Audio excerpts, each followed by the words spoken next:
Puji Tuhan, kita jumpa lagi dalam program Doa Pagi GPDI Budi Mulia. Kemurahan Tuhan, program Doa Pagi kembali membawa berita sukacita. Kami bawa berkat rohani melalui firman dan doa.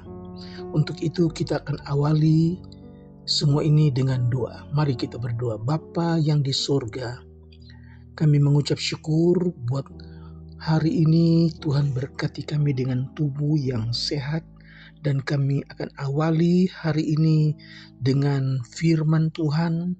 Kami berdoa bersama-sama. Kami mohon berkat Tuhan atas pertemuan kami pagi hari ini. Mohon Roh Kudus pimpin dari awal sampai selesai. Kami serahkan di dalam nama Tuhan Yesus Kristus. Haleluya. Amin. Puji Tuhan saudara.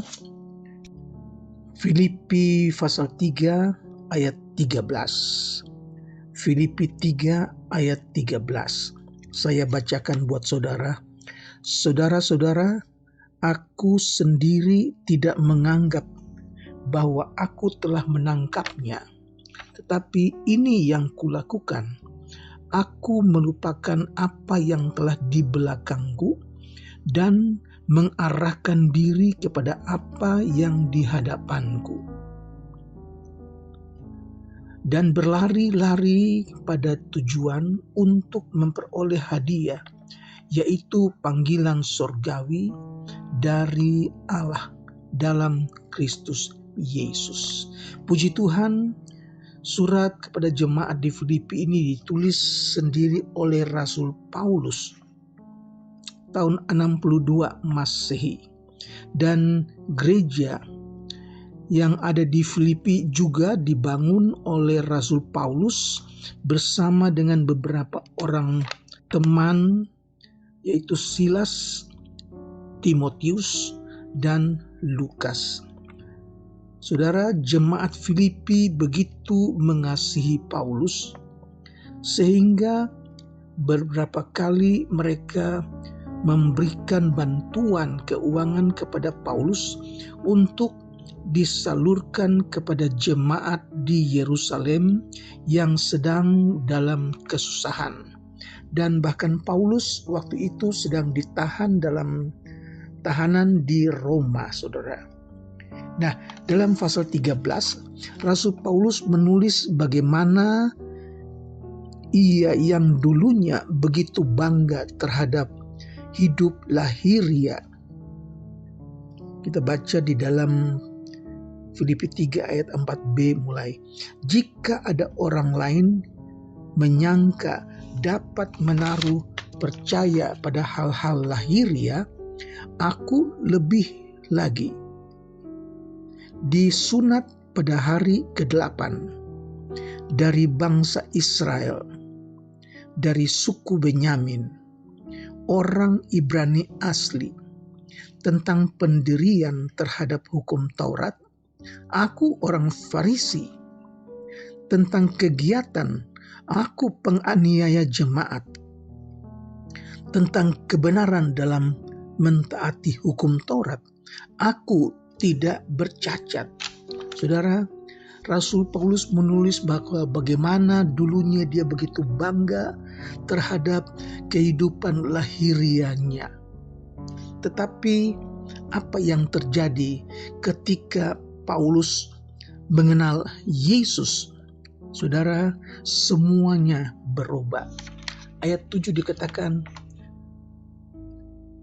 tetapi apa yang dahulu merupakan keuntungan bagiku, sekarang ku anggap rugi karena Kristus. Malahan segala sesuatu ku anggap rugi karena pengenalan akan Yesus Kristus, Tuhanku, lebih mulia daripada semuanya. Oleh karena dialah aku telah melepaskan semuanya itu dan menganggapnya sampah, supaya aku memperoleh Kristus. Saudara, bagaimana luar biasanya Paulus yang berubah 180 derajat. Ayat 10 katakan, yang kukehendaki ialah mengenal Dia dan kuasa kebangkitannya dan persekutuan dalam penderitaannya, di mana aku menjadi serupa dengan Dia dalam kematiannya, supaya aku akhirnya beroleh kebangkitan dari antara orang mati.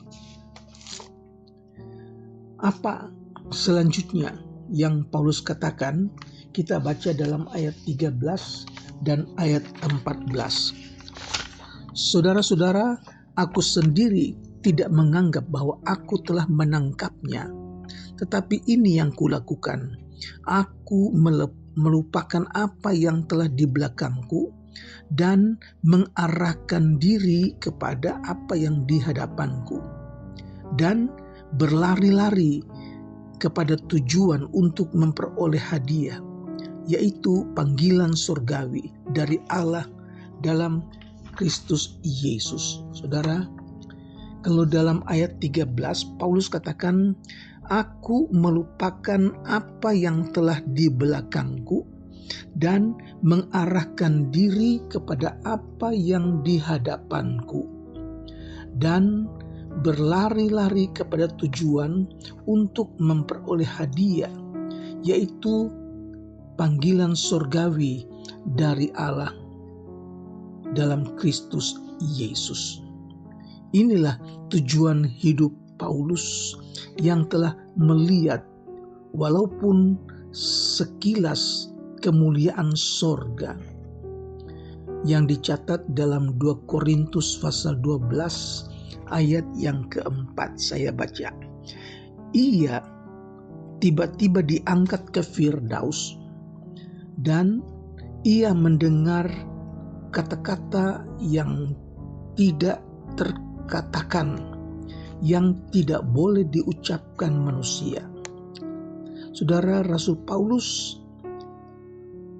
dengan pengalaman ini, maka ia telah bertekad untuk maju terus agar pada suatu hari ia akan mencapai sorga dan berhadapan muka dengan Kristus. Haleluya, saudara. Dalam 1 Timotius pasal yang keempat ayat yang ke-8 katakan, latihan badani terbatas gunanya, tetapi ibadah itu berguna dalam segala hal, karena mengandung janji, baik untuk hidup ini maupun untuk hidup yang akan datang. Haleluya, saudara.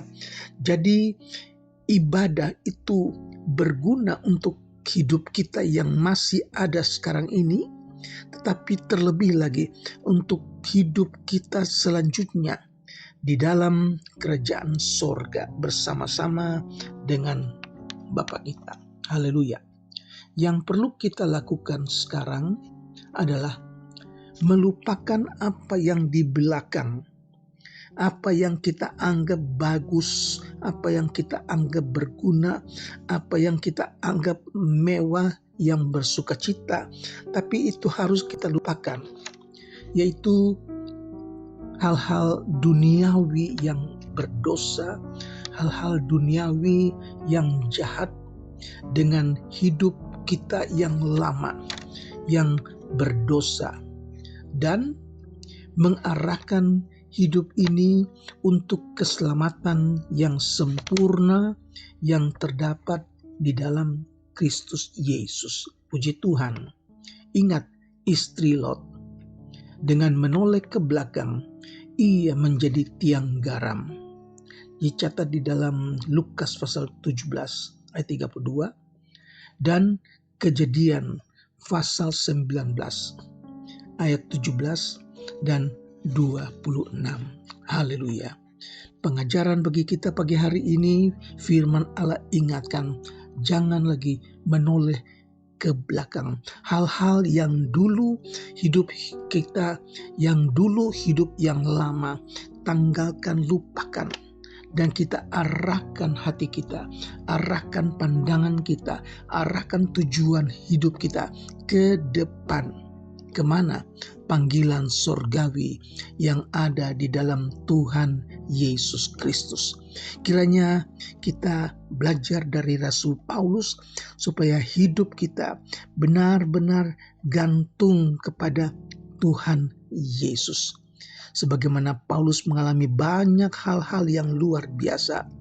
Dan kalau kita belajar seperti Paulus, kita pun akan mengalami hal-hal yang luar biasa.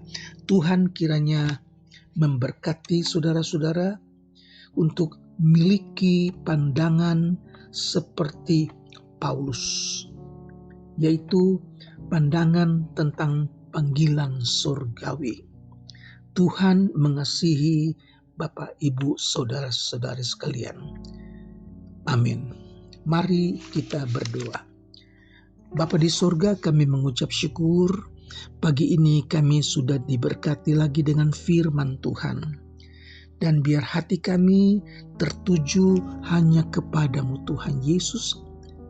Tujuan hidup kami adalah panggilan surgawi, bukan untuk tetap tinggal di dalam dunia yang jahat ini.